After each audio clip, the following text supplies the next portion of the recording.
In my previous part, we talked strictly about seasons 1 and 2, the beginning of Game of Thrones where the budget was smaller, the show was really starting to find its footing, and there were far less characters and stories to focus on. But now we enter seasons 3 and 4.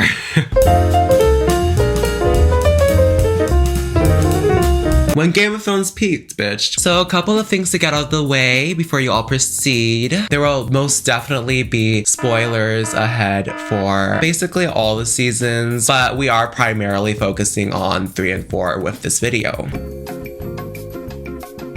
And most importantly, here is your annual trigger warning. Game of Thrones is a really messed up show. It's really dark, violent, lots of sex, lots of nudity. That might make a lot of people uncomfortable while watching. If you feel like you might be uncomfortable with the nature of Game of Thrones, then I do suggest you either proceed with caution or just not proceed at all. Take everything with a grain of salt. These are strictly my opinions. Nothing too crazy, nothing too serious. Without further ado, let's continue. While seasons 1 and 2 were based on 2 separate books in the series A Song of Ice and Fire, seasons 3 and 4 come from the same book, A Storm of Swords. And with the plethora of action and storytelling going on, it's definitely no wonder why they decided to go this route. Now, just a disclaimer, when I say peak, I really mean in terms of quality. By far, this is really where the story's told, the plot lines, the writing, the build-up, all of it really peaks here in Game of Thrones. And for this part, we will be going over all those moments as we deep dive into every episode. I give my thoughts and opinions on each one, and I continue to grow my tier list and episode rankings of each episode.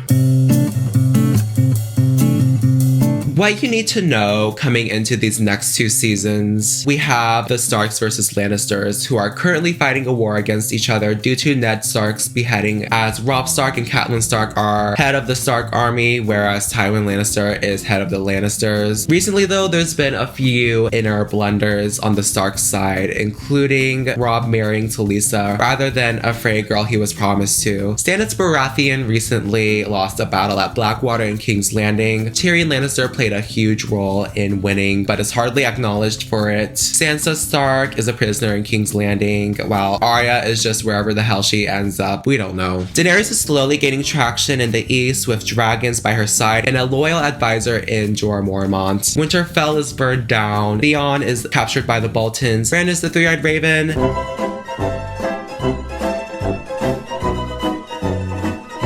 Let's get to the rankings. Take it away, future me. Alrighty. I was a little bit too nice last part. I need to get a little dirty, a little controversial. I've got to do it. You need to leave. I know.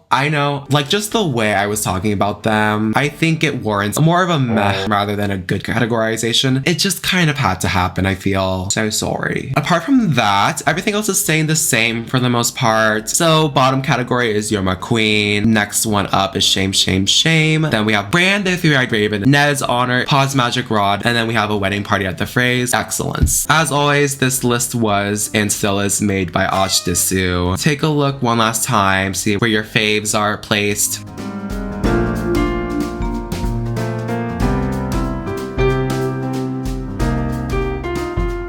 Well, that's all I have for you. I'm so excited for y'all to watch this video, seriously. So much excitement, so much entertainment, so much change is coming to Game of Thrones. And I can't wait for y'all to watch with me. I would very much appreciate your support, likes and subscribes, shares and comments. And without any further delay, let's get into seasons 3 and 4.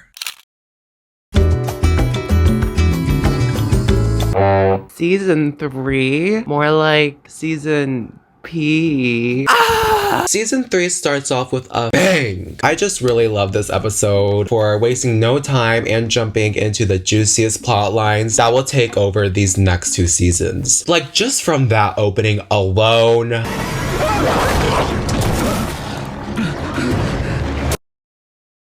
Season 3 is going to be that bitch. Also, Sam was supposed to write a super important letter, but didn't and is scolded by the Lord Commander Mormont. Then we go to the opening theme, and Winterfell! The first few minutes of the episode is occupied by Jon's introduction into the free folk life as he is taken to a village to meet the king beyond the wall, Mance Rhaegar. I just love Jon's season 3 subplot where he's primarily with the wildlings and Ygritte and Tormund. It's gonna get so good, you guys. In short, Jon pleads with Mance to quote-unquote let him join the free folk. It takes some convincing, but Mance believes him. Tyrion back at King's Landing is in some pretty deep shit. He's been stripped of a bunch of titles and most of his family wants him dead. So Tyrion is also very paranoid in that front. He has a rather intense convo with Cersei, who warns Tyrion not to speak ill will of her to their dad, Tywin. Despite most of his family wanting him dead, Tyrion talks to Tywin in a pretty hilariously awkward encounter at first. The badge looks good on you. Almost as good as it looked on me. Imagine being in that room. But things escalate quickly as Tyrion asks for Casterly Rock, and Tywin rips into Tyrion so hardcore, I'm surprised he didn't just split in half right then and there. You are an ill-made, spiteful little creature, full of envy, lust, and low cunning. He's so brutal, man. Oh my god. It's clear Tywin hates Tyrion as much as Cersei does. Apart from that, Bronn and Tyrion have a duo Slade reunion moment. Lord Baelish basically offers Sansa a one-way ticket out of King's Landing, to which on the sidelines, Roz warns Shae not to trust Littlefinger. Finally, someone from the North says it. Then we have icon, legend, queen of all queens, outselling all her competition, humble queen Marjorie, and her little trip to talk to some orphans and essentially gain the public on her side. Let's just say Cersei is not a fan of the younger, prettier, and more charismatic Marjorie. Robb and the Northern Men take over Harrenhal after what looks like to be a complete massacre of Northern men and Master Qyburn. Look at that. Robb is still on very bad terms with his mother, and it seems as though Lord Bolton and Lord Karstark aren't super fond of her either. Stannis is pretty devastated by his loss at Blackwater, but Davos is alive. While he still has mad love for Stannis, he pretty much despises Melisandre now, and when he meets up with the two of them, they actually turn it around and blame Davos for forcing Stannis not to bring Melisandre into battle, which was supposedly the cause for their loss. Then Melisandre really digs deep into Davos, bringing up his dead son, and it's just... What I told your son is true. Death by fire is the purest death. Oh my god. And then we have Daenerys. Daenerys' Slavers Bay subplots are really just golden. She's really beginning to step into the role of being a conqueror, and this is where her anti-slavery campaign truly begins, and it's all just phenomenal. Daenerys and Jorah land at the slave city of Astapor to potentially buy the Unsullied, who are an army of enslaved eunuchs. They're pretty much just objects in the eyes of their masters. We do, however, get introduced to the rude-ass master and Miss Sunday, but nothing really quite beats the ending. Barristan Selmy, Tell him. King's guard to your Tell father, him. and I will not fail you again. Yes. It's gonna be such a good season. Sir Barristan comeback era is here. In conclusion, Daenerys is starting to come into her own, and it's going to be simply amazing. Overall, as I said before, I really like this episode, and it's definitely the best opening episode in my opinion. It'll go at the end of Pod's Magic Rod. It was a pretty strong start. So the title of this episode actually kind of speaks for itself. This was a very dialogue heavy episode, which was pretty captivating at some parts and pretty decent at other parts. Let me say first and foremost, holy hell do we get introduced to a bunch of new characters in this episode. This added a bit more interesting and engaging moments, and I feel like season 3 is already utilizing its filler episodes much better than season 2 especially. For the most part, the Three-Eyed Raven storyline has been pretty dull to me, but honey, season 3 is a different ball game. Jojen Reed and his sister Myra get introduced. Jojen specifically finally gives us some much needed clarity and information on what the is wrong with Bran and why he keeps getting visions. Turns out both him and Jojen are what is called a warg. They basically have powers to possess animals temporarily and see through them, which plays into the whole three-eyed raven shit. With the news of Catelyn's father dying, aka the Lord of Riverrun and the head of the House Tully, the Stark army takes a detour to pay respects to the Lord of Riverrun's funeral and for Robb to potentially garner new allies with Riverrun. Much to the annoyance of his men, especially the Karstark guy who is growing rather weary of Robb's cause. Theon's many torture scenes begin with this episode. I cannot even put into words how I absolutely cannot stand these scenes. Oh dear God. Kudos to Alfie Allen for making the pain seem so believable. It makes me so uneasy. Ramsay Bolton is technically introduced, but we aren't supposed to know it's him. Oh God. Just got jump scared right there. You've got a big storm coming. I love the moments with Jaime and Brienne for sure. They do not fail with the duos. Jaime keeps pestering Brienne like a little boy and it's just hilarious. They do get into some pretty deep shit though when they get caught by a farmer and are turned into the Boltons who happen to be Stark bannermen. The Brotherhood without banners is introduced, but we really don't learn anything in this episode about the Brotherhood's purpose apart from the fact they're like medieval hippies. The climax of the subplot in this episode though is that the Brotherhood captures the Hound, and then the Hound exposes Arya as being a Stark. Not a lot of Free Folk Crow stuff, but we learn one of the Free Folk is also a warg and sees through animals, and a bunch of Night's Watchmen have died, and Sam is getting gaslit for it because of his failed mission in the last episode. Brace yourselves, everyone, because damn, did we get a bunch of King's Landing material this episode. Everyone get your popcorn and blow out your party horns because the Tyrells are taking over. Lady Olenna of House Tyrell. Yeah. Give it to her. Miss Olenna Tyrell, she is the ultimate player of the Game of Thrones. Olenna is purely just the living embodiment of sarcasm and charisma, truly. Bring me some cheese. The cheese will be served after the cakes, my lady. The cheese will be served when I want it served. Oh my God. Basically, Marjorie and Olenna get into good graces with Sansa in order to get her to spill the beans about Joffrey and what he's really like when him and Marjorie get married. All of this is incredibly successful as Sansa admits to Joffrey being a monster, and the acting job Sophie Turner does here is just brilliant. This is a great, and I mean a great scene that shows how effective the Tyrells' manipulation tactics are. There's such a great, pretty well-known scene in this episode where Marjorie basically does the impossible, gain control over Joffrey. You can quite literally see Marjorie gaining the upper hand over Joffrey by appealing to his love for violence. It's just so slay. Overall, this episode, it was good. I definitely think it was a major filler episode. I do love the fact that they used this time to introduce a plethora of new characters. It's good, nothing too flashy though. Season 3, episode 2, Dark Wings, Dark Words. I think it'll go right in between season 2, 8 and season 2, 4.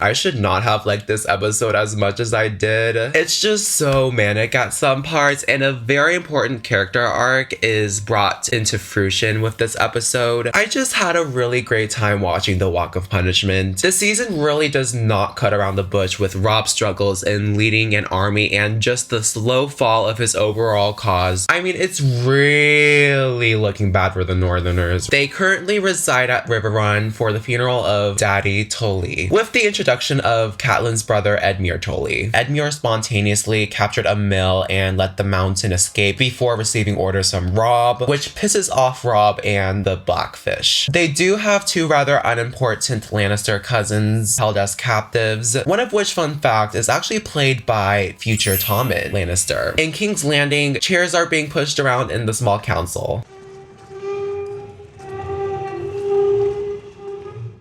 Why is this already literally the best episode? This is also a great first look at the ever so mighty and powerful Tywin Lannister showing off his talents as Hand of the King. During this meeting though, he sends Baelish off to the Vale to talk with Lysa, to which Tyrion is then named Master of Coin in Baelish's place, much to his lack of excitement, if you will. And Pod's magic rod makes its debut. Arya, Gendry, and the Hound all leave with the Brotherhood while Hot Pie stays behind and makes Arya a wolf pie. Just so pure. Stannis still exists and Melisandre has to temporarily leave him for some reason. Ramsay Bolton quote-unquote rescues Theon twice. Yeah, we'll see what comes of that shit. Jon Snow and the Free Folk stumble upon a shrine of dead horses made by White Walkers. I just have really been loving this light insight into the White Walkers that we've been getting this season thus far. It's nice to be reminded of the direness that the White Walkers present. But anyways, Mance Rayder orders Tormund and the rest of them to take Jon Snow and climb the entire whole ass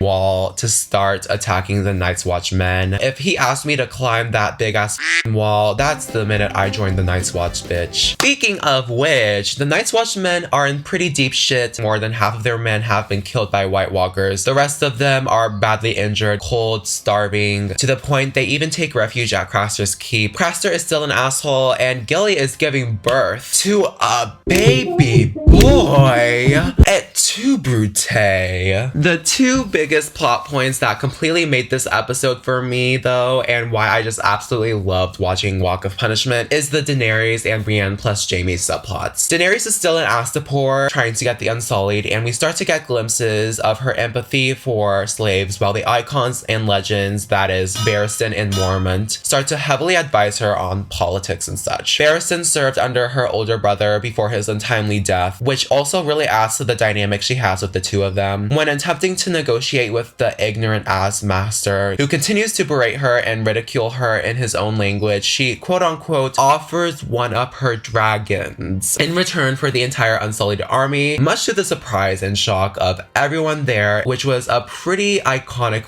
moment. Daenerys really gagged them all. The bargain works though, and not only is she getting the Unsullied, but she gets Missandei as well, who informs her that once the Unsullied are hers, they do whatever Daenerys wants and only her. And finally, we have the Jaime and Brienne subplot. They are reaping the consequences of being captured by the Boltons, but something slightly surprising happens. Jaime Lannister expresses acts of kindness. Whoa! His real shining moment and his biggest signs of character arc redemption comes at the end when he gets the men to lay off Brienne and tries to bribe one of them to let him go. And while Brienne is unharmed, well, let's just say things don't really go well for Jaime on the other hand.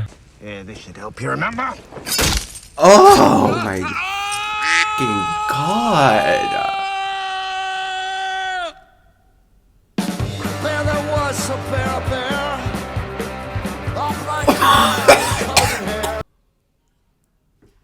That transition is so unhinged of Game of Thrones. This episode really just did it for me. Also, Jaime redemption arc is beginning and I couldn't be happier. Walk of Punishment, already one of my faves for sure. It'll go right behind episode 5.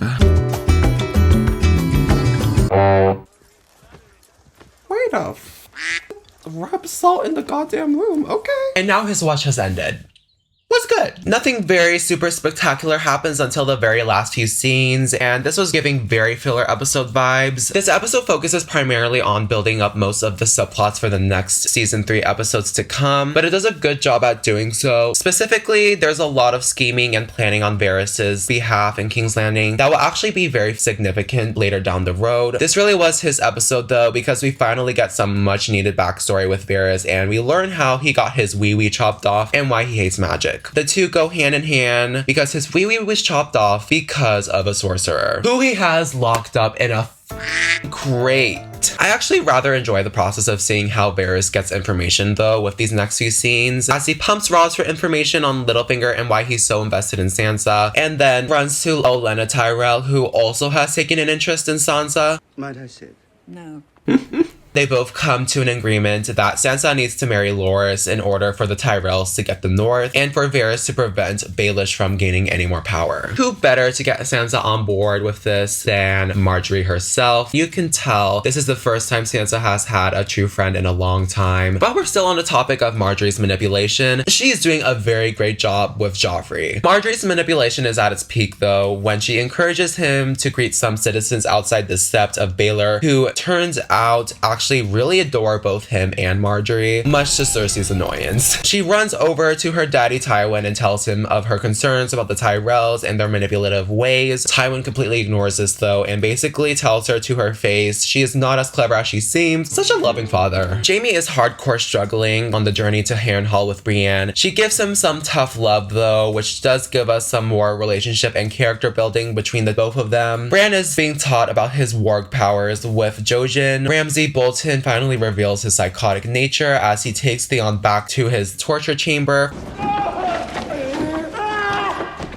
him back where he belongs. He's such a psychopath. Oh my god. Arya, Gendry, and the Hound are all taken to a cave with the Brotherhood, where it's revealed they are all also followers of the Lord of Light, much like Melisandre. The guy in the eye patch, I think his name is Beric, makes an appearance, and he's kind of the main bitch when it comes to this stuff. He sentences the Hound to trial by combat. The Night's Watch subplot is busted wide open as some of the Watchmen grow tired and restless with Craster, the Lord Commander, and their leadership, as these men are starving and on the brink of death. One of the Watchmen kills Craster, and let me tell ya, absolute chaos ensues. Sadly, we do lose the Lord Commander in this quarrel. This group of Watchmen are pretty much no more. However, Sam takes Gilly and her baby boy and runs away from Craster's keep. Big slay moment for Samwell right here, I can't lie. So without a shadow of a doubt, the Daenerys subplot is what makes this episode as good as it is. It is definitely likely that you've all seen some clips of this scene already, but it's the part where Daenerys overthrows the Masters in Astapor and iconically takes the Unsullied. Honey.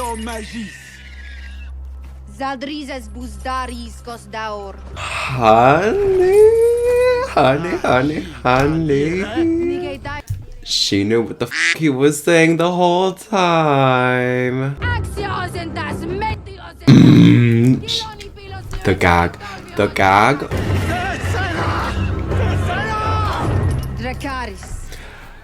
Wow.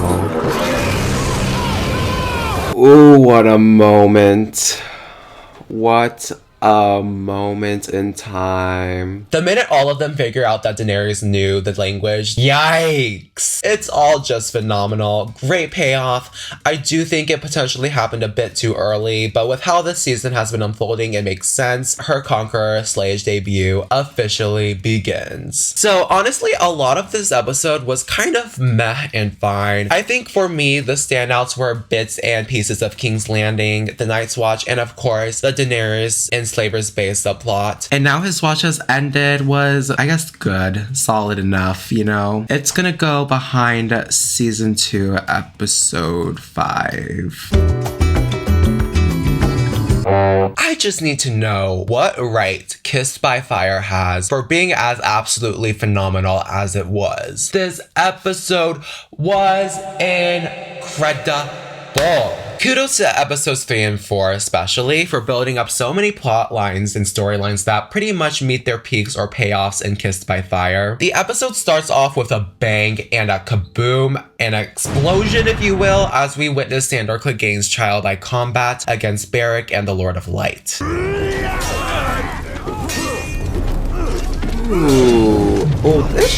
This is good. The fight sequence with the fiery sword and the choreography was just magnificent. The Hound wins the fight though, meaning the Lord of Light finds him not guilty, and Beric is supposedly killed until he gets revived. That's right, our first resurrection this series, everybody. Apparently this is his 6th resurrection, as he tells Arya later down the road, who is really taking the Hound being free super hard and is really upset. Things really aren't turning up for her though, as Gendry chooses to stay with the Brotherhood and be a smith for them rather than leave with Arya and the others for Riverrun, where the Brotherhood intended on selling Arya to her family. All this results in some pretty heartbreaking scenes with Arya and Gendry. Jon Snow and the other free folk prepare to climb the wall as they hound Jon for info about the Watchmen on the wall. Tensions are still pretty high as the war guy does not trust him, but Tormund and Ygritte continue to vouch for Jon, so it slightly blows over. Speaking of blowing, Jon an egret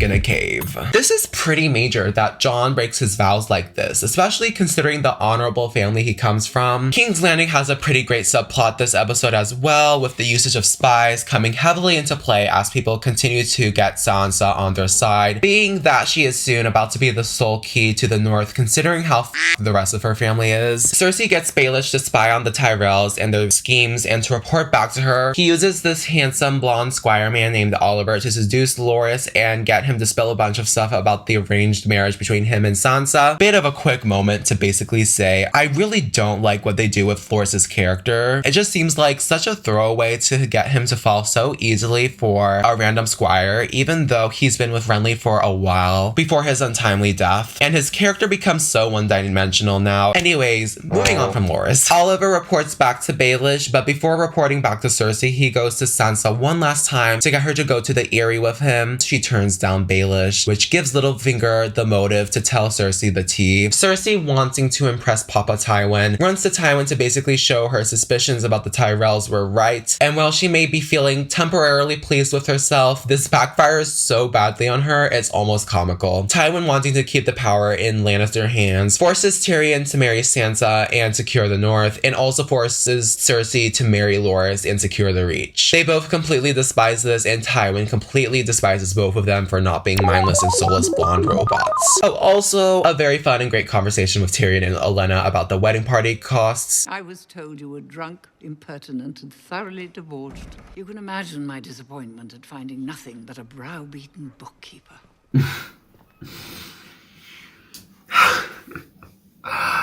Grey Worm makes his first appearance as the leader of the Unsullied officers. Lady Baratheon makes her debut as well, and she's legitimately insane. Then there's Shireen. She's just so pure and has such a kind heart. Love, love, love her. As if she wasn't lovable enough, she has an incredibly adorable and pure friendship with Sir Davos, and Shireen begins teaching him how to read, and I just cannot. Is an history of Aegon the Conqueror and his conquest of Westeros. Now, time to tackle the two juggernauts of all the plots this episode. Starting with Robb's shit show in Riverrun, the Karstarks have had enough of sitting around and waiting for justice to be served for one of their own, and takes matters into their own hands by murdering the two captive Lannister boys as a form of revenge. Robb is absolutely furious with this, and the Lord Karstark really only makes matters worse by pushing Robb to his limits. Robb's lack of patience and his quick temper get the best of him, and he sentences the 5 Karstark men involved in the murder to death. Not good, people. Not good. Killing off the Lord Karstark would result in the loss of the entire Karstark men, which is literally half of Robb's army. Talisa, Catelyn, Edmure, all of them strongly urge Robb to not do this, but he does it anyways.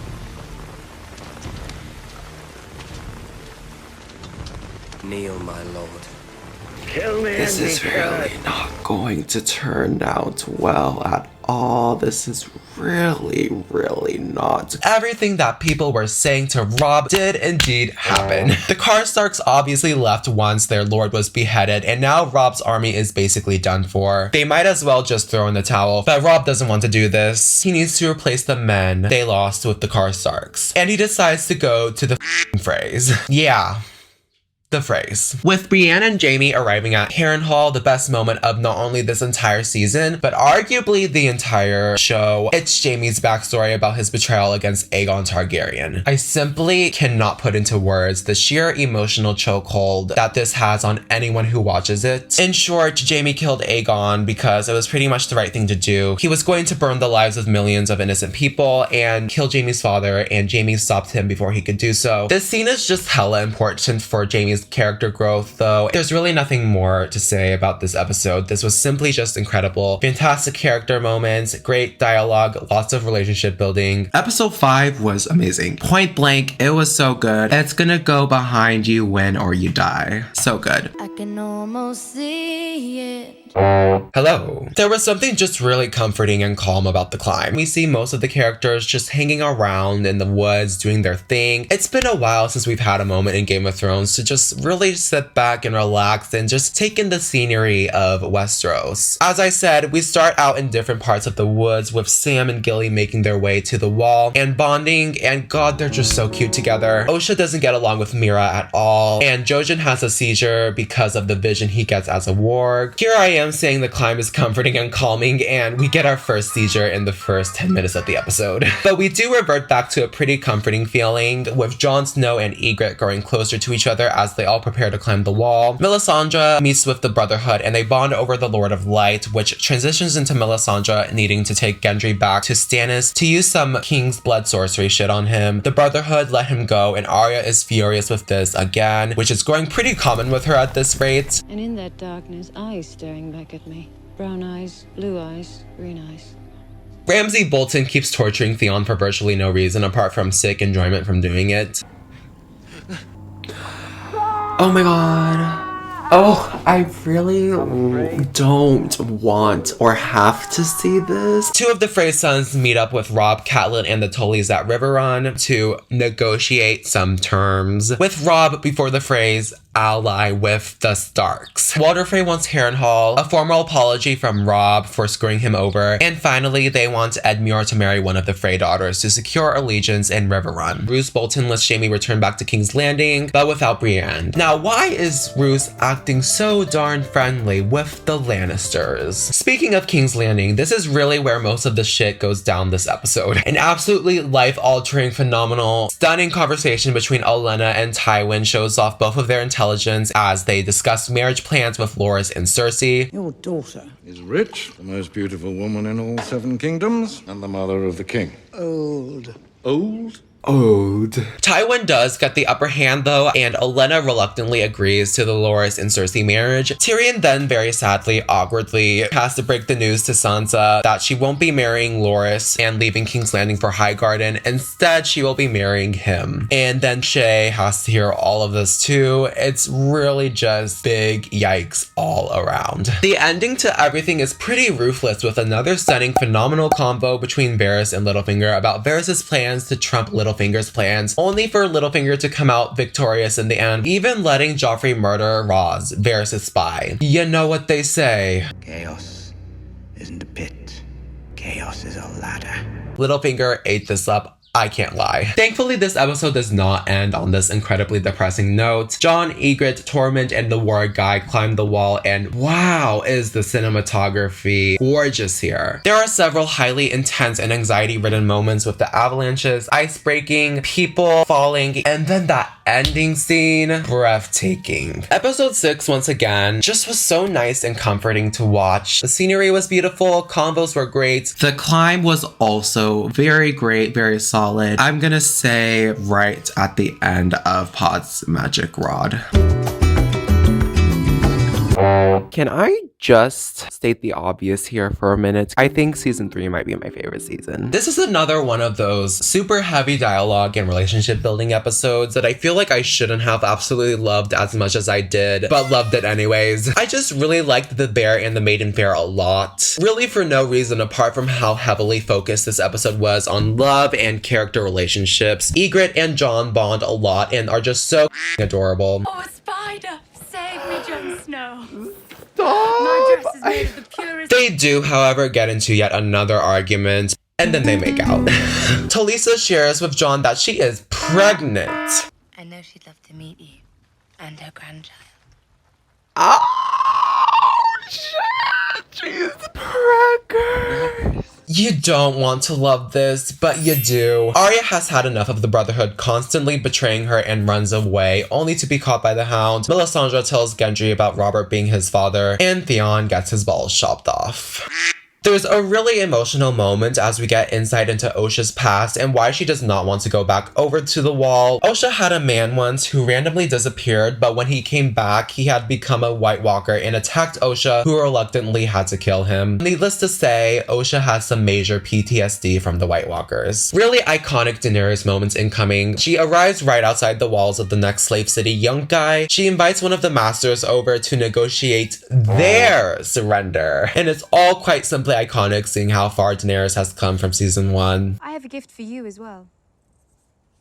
Your life. Of course, the master does reject this and refuse to surrender. We'll get back to that soon enough. King's Landing, as always, has a bunch going on. Tywin shows how large of a presence he has in the politics of King's Landing by counseling Joffrey and kind of humbling him a bit. I will say though, for once, I do agree with Joffrey's concerns as he fears Daenerys and her dragons and the threat they could become in the near future. Marjorie gives Sansa some really great advice as she comforts Sansa, who is really loathing being married to Tyrion. This is just really sweet of Marjorie though, and her friendship with Sansa isn't just for political gain. On the topic of Tyrion, this really also marks the beginning of Shae's and Tyrion's relationship downfall. Obviously, Shae is furious with the arranged wedding and is feeling used, and unfortunately, Tyrion's failed attempts at comforting people only makes the tension even worse. I just need to add something really interesting I noticed with this episode, and this show in general. Anytime someone says, I am yours and you are mine, that relationship just gets completely f***ed up. Osha with her late boyfriend, Shae and Tyrion, Jon and Ygritte, Robb and Talisa. The Jaime and Brienne subplot this season has been absolutely carrying. They didn't need to make the relationship and dynamics absolutely beyond entertaining, engaging, and emotionally riveting to watch, but the writers did it anyways. Jaime must leave Harrenhal with Maester Qyburn, remember that name y'all, and returns to King's Landing. Before Jaime goes though, he has one really great moment with Brienne where he promises her he'll return the Stark girls to their mother. This character arc, you guys, so good. He has one final combo with Roose Bolton as Roose makes his way to the Frey Bridge for Edmure's wedding. Tell Robb Stark I'm sorry I couldn't make his uncle's wedding. The Lannisters send their regards. Oh, don't do that. Jaime barely makes it out of Harrenhal before realizing how Brienne staying behind is really f***ed up. So he heroically goes back to Brienne to save her from a damn bear. This part is a little ludicrous, I can't lie, but it really fits with Jaime's character arc, and Jaime and Brienne head off to King's Landing. Such a great episode, honestly. The fact that this show has made me absolutely despise Jaime, and now he's out here being one of my favorite characters. Now that's good writing. Season 3, episode 7, The Bear and Maiden Fair. Really, really good. It's right in the middle of Pod's magic rod for me. I think I'm like the only person who thinks this with Second Sons, but this episode was just fine. Especially when you take in the fact episodes 5 through 7 were absolutely phenomenal. If the final scene of the episode didn't occur, this would have been a pretty boring one, honestly. It was fine. For one thing, Arya and the Hound's partnership / debut happens this episode. Two chaotic ass characters coming together. It's going to be so much fun with them. The Hound wants to take Arya to the twins where Robb and Catelyn are at for Edmure's wedding, hoping he'll get some reward for it. We also have Daenerys and the Second Sons plotline, which was kind of She attempts to get the Second Sons to ally with her in order to take down Yunkai, and it does not go well at first. I'm looking for you when this is over. Ugh. Sir Barristan comes to battle. Kill that one first. Yep, exactly. However, Daario Naharis makes his debut here, but with a different actor. And later on, while Daenerys is taking a bath, Daario comes into the tent, and when it seems like he's going to kill her, instead he offers his loyalty along with the Second Sons, mainly because he probably wants to f*** her. I will say, the other actor in season 4 fits Daario much better than this one. But yeah, this is a pretty short-lived conflict. Melisandre takes Gendry to Dragonstone to get some of that king's blood. It's actually so disgusting. She leads him on when he's super perked up and shit, and releases 3 leeches on him, including one on his peepee. It's just so nasty. Stannis burns the bloody leeches into the fire, one representing Robb, one representing Balon Greyjoy, and one representing Joffrey. We'll see what that leads to. Also, Stannis frees Ser Davos. A majority of this episode focuses primarily on King's Landing, as it is Sansa and Tyrion's wedding. The whole affair was just completely awkward and highly tension-filled, and I can't lie, it was kind of hilarious at times. I thought the once told you. Nobody cares what your father once told you. Speaking of Cersei, she just completely obliterates and threatens the Tyrells at any given chance. Like, seriously, the woman is so good at creating enemies. Olenna tries to decipher the new family tree that Marjorie and Loras are getting into. Joffrey continues to torment Tyrion and Sansa. Tywin commands Tyrion to impregnate Sansa despite her only being 14 and a Stark, and Shay is still beyond pissed with Tyrion. The best moment this episode is with Sansa and Tyrion, when Tyrion refuses to share a bed with Sansa and promises to only do it when she wants to. It's just a fantastic Tyrion scene for me. Also, if you guys catch it, Tyrion wakes up with Sansa's dress over him, which he didn't have the night before, meaning that sweet Sansa covered him up overnight, and it's just such a pure detail. The final scene is pretty iconic actually, when Stan protects Gilly and the baby by killing a White Walker with dragon glass.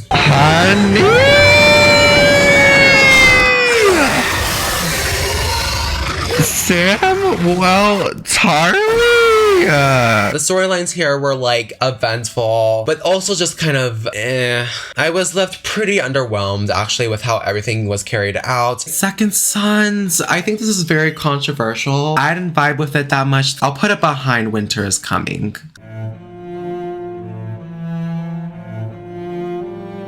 Just say hi again really quickly, and you go first. Say hi. Hello. Jude, now you say hi. Also, hello. Perfect. There's really no other words to describe the reigns of Castamere apart from just simply iconic, groundbreaking, shocking, and just all around phenomenal. I decided to do something different and get my besties Jude and Anne to react to the entirety of this episode with me, primarily the end. So stay tuned for that. Yeah, let's start the episode. The way each subplot is told is actually really very clever because they each juxtapose each other in some way. Starting with Bran's versus Jon's journeys, both of them deal with separation and show both the positives and really negative parts of it. Bran, Jojen, Hodor, and Mira are separated from Osha, Rickon, and Shaggy Wolf. Both sides are much more receptive to this and agree that it's the best decision to be made. It's really sad.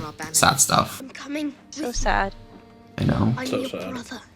I know. This is heavily juxtaposed by Jon's and the Free Folks journey, which, funny enough, they almost cross paths with Bran, which is just, so close yet so far to a Stark reunion. Jon's morals just really heavily come into play here and completely go against what the Free Folk believe, and it all comes to an absolute head. Oh, forbidden love. She just gets left behind. Yeah, it's so sad. Daenerys' subplot was the ultimate slay this episode. In short, Grey Worm, Daario, and Jorah conquer Yunkai for Daenerys, and once they do, there's really just this overwhelming sense of victory, and you can't help but feel really good afterwards. And then you get back to the Frey wedding and a small Arya and Hound subplot. Don't you want to teach little Ned Stark how to ride horse?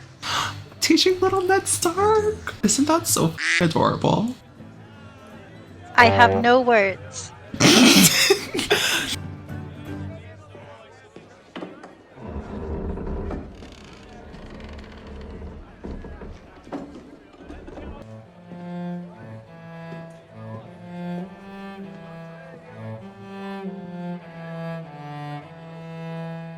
She's about to be reunited.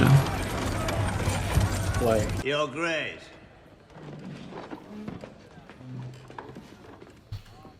I haven't shown you the hospitality you deserve. I owe my new queen a wedding gift.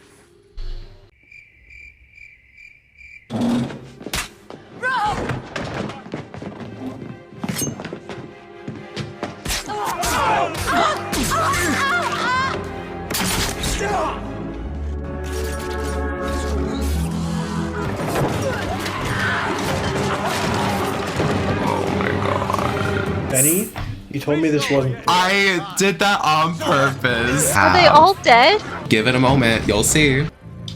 Oh no. Aww. It's too late.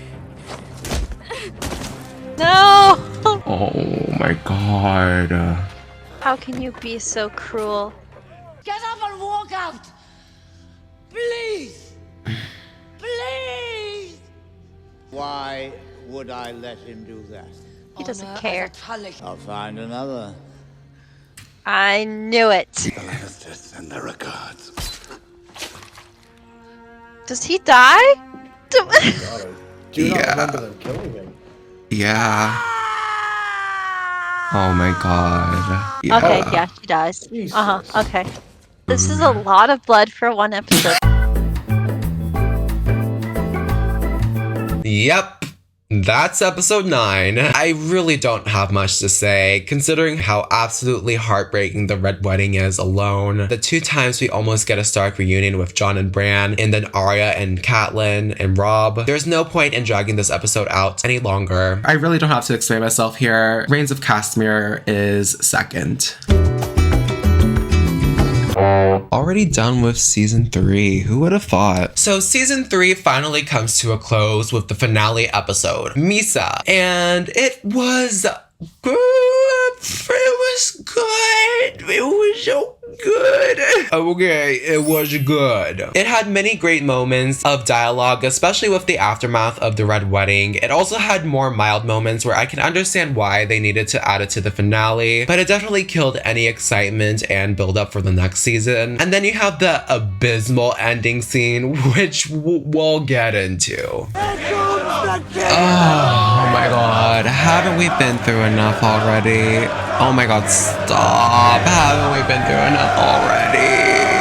We just cut right into the aftermath of the absolute chaos that ensues at the Frey's towers as we witness basically the end of the Starks as we know it. And to make matters worse, Arya witnesses it all. We see Grey Wind's head, who was Robb Stark's direwolf, attached to the headless body of Robb Stark. It's just simply awful. Just the fact that technical quote-unquote good guys of the show are killed off this easily and brutally, it was just so groundbreaking at the time. Obviously, the news of the events at the wedding start spreading across Westeros like wildfire, primarily with the Stannis side of things and in King's Landing. I've gotta say it though, Stannis' plotline was just so underwhelming for me this season. This episode, I think they did his plotline all right. With the news of the Red Wedding, Stannis and Melisandre strongly believe that they must fully sacrifice Gendry, knowing what his king's blood did to Robb. Davos is completely against this and frees Gendry to the annoyance of Stannis and Melisandre. But before they can do anything, Davos reveals he received a letter from the Night's Watch warning the lords of Westeros of the imminent danger they face with the White Walkers. So now their attention is set on the real war. King's Landing continues to be that bitch. It kicks off with a really great small council meeting, probably the best of the entire show, with the king's advisors and even Joffrey himself discuss the news of Robb Stark's blowing defeat, to which Joffrey, being Joffrey, plans on tormenting Sansa with Robb's head, and a very intense back and forth between Tyrion and Joffrey ensues, along with even Varys and Cersei stepping in. All of this is really fruitless until Tywin, Mother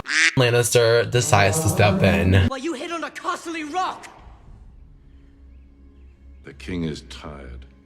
See him to his chambers. I would simply just shit myself right in the middle of that room. I love Tywin's "Any man who must say I am the king is no true king," and just the tension that occurs with Joffrey versus Tywin. This really is just a testament to how overpowered Tywin is now. Another great Tyrion and Tywin combo happens where Tywin reveals he masterminded the attack and ultimate demise of the Starks. Tyrion in general just has so many great interactions this episode. Another one with Cersei too, where she even shows sympathy towards Sansa, who is definitely not taking this news well. Varys tries getting Shae to leave King's Landing, but with her undying love for Tyrion, this ends up being fruitless. Hey, Brienne and Jaime are back. That's the one thing about this finale, it really does get you so hyped up for what's coming in season 4. Bran's Three-Eyed Raven crew got some pretty good moments as they run into Sam and Gilly of all people, which was just a nice moment, especially when they all gush about Jon Snow. Bran recites a horror story about how a cook was cursed for killing a guest beneath his own roof, and then there's a scene transition to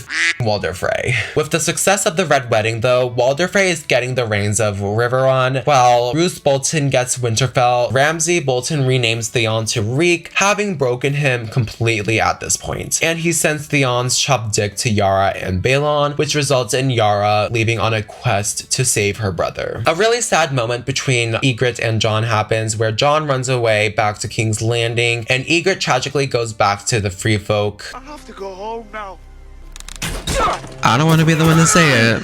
but he kind of deserves this. Arya and the Hound start showing their dynamic slayage as Arya kills her first man, a Frey man to be exact, and the Hound helps her out. We need to talk about that cursed, cringy ass ending with Daenerys and the freed slaves. All we get really is this distasteful, weird white savior scene. And that final image is just yikes. This really left me with such a bad taste in my mouth with this episode. Overall, of the 3 finale episodes we've seen thus far, this one is definitely the weaker one, but we simply cannot overlook the quality we got with the aftermath of the Red Wedding and every King's Landing scene this episode. This is like a solid B for me. I'm very excited for season 4 now though. Mhysa, interesting finale. It got the job done, solid enough. We'll put it behind the North Remembers.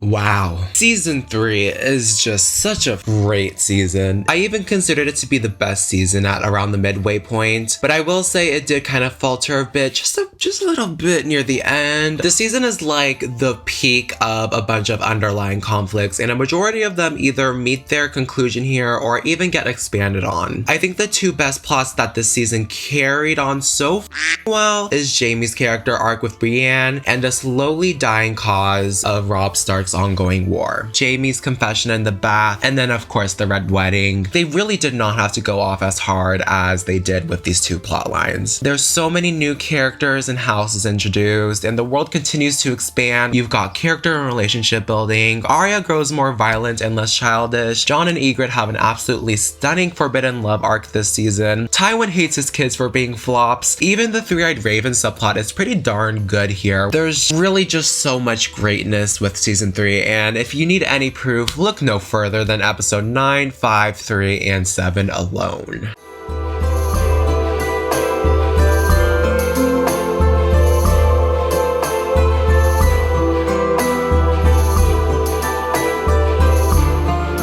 We are about to get through season 4 in a hot minute, but honestly, season 3 might be my current favorite season. Who knows? I might retract that statement. Well, season 4? Now it's your turn.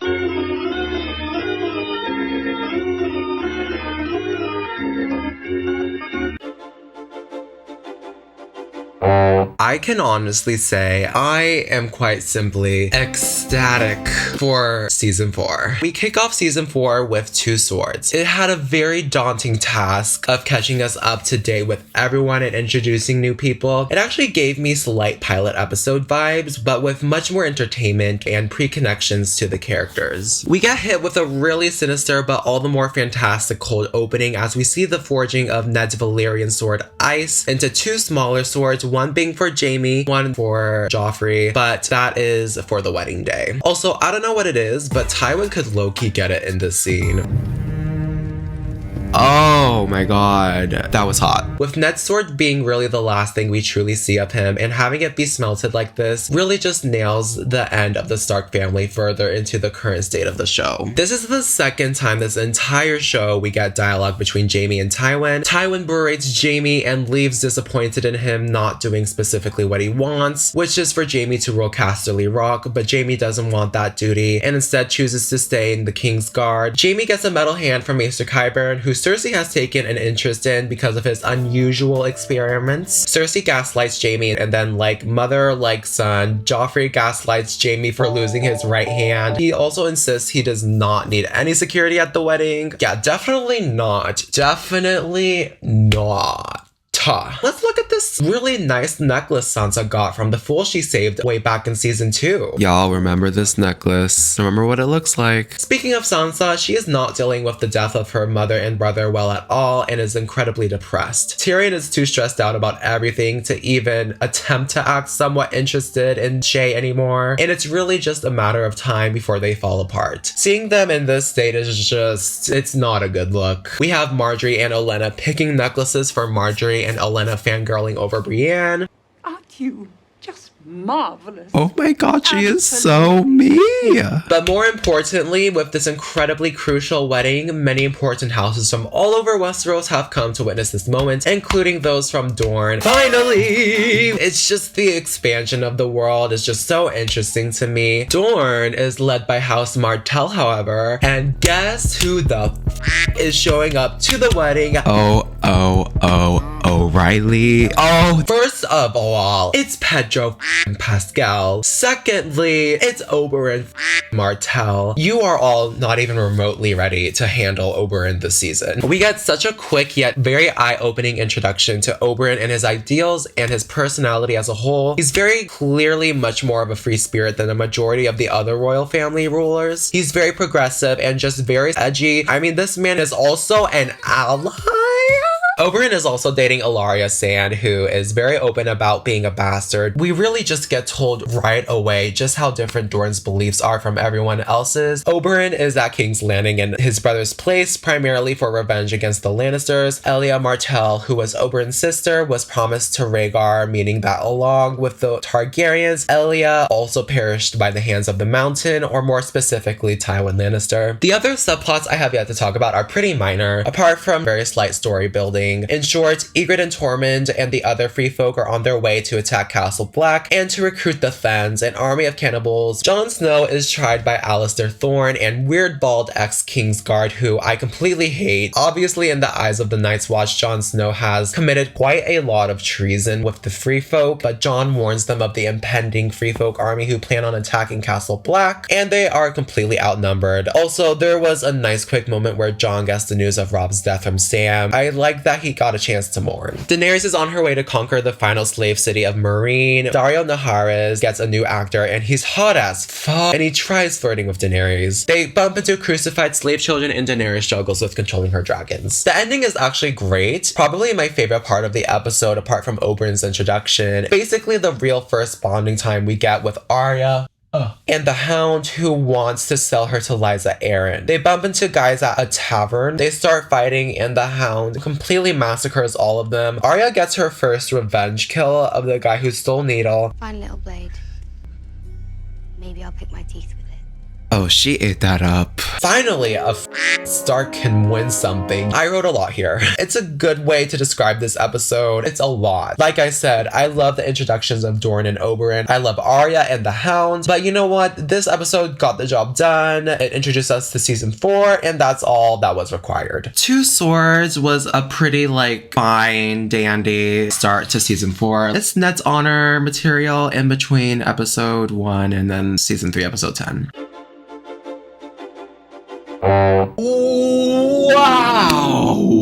Was this a fantastic episode? The Lion and the Rose really waste no time. I would go as far as to say The Lion and the Rose feels like the true introduction to the season. Let's get the biggest positive out of the way as to why this episode is so damn good. Joffrey's death. Finally, the universe has spoken. Finally, the Lannisters are beginning to receive some much needed karma from all the shit they've been pulling since episode 1. Let's get the other subplots out of the way before we dive into the wedding. It does feel more or less like a catch-up of the subplots that didn't make it in the previous episodes. Ramsay and his girlfriend are still psychotic, Theon is still Reek, and Roose Bolton reunites with the both of them at the Dreadfort, which is the Boltons' home. Nothing super important comes from this apart from the plans for the Boltons to conquer all of the North, which involves overthrowing the Greyjoys at Pike, but there is a very great scene where we see just how much control Ramsay has over Reek now. The Stannis plotline is really just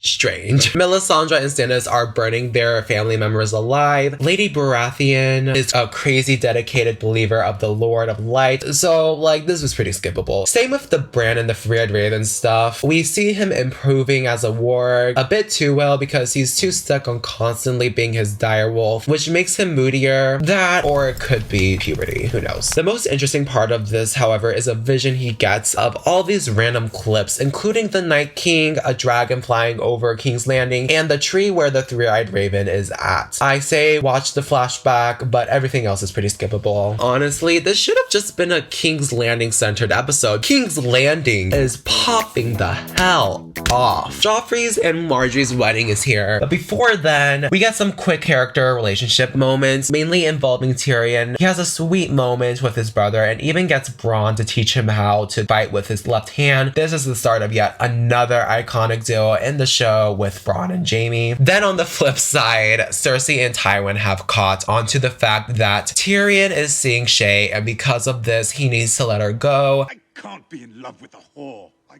can't have children with a whore. Oh my god, this is so bad. Wow. I know some people despise this relationship and Shae in general, which is completely valid, but damn, he did not have to go in as hard as he did. On to the wedding festivities. Joffrey is the prickiest prick he's been in a while.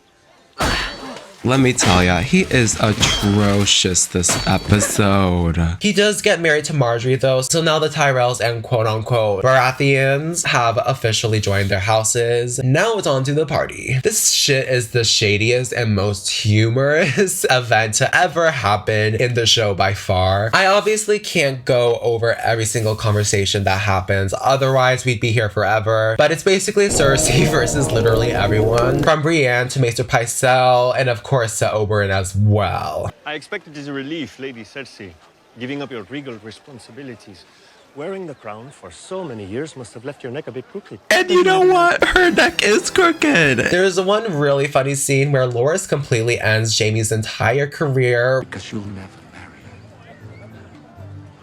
And neither will you.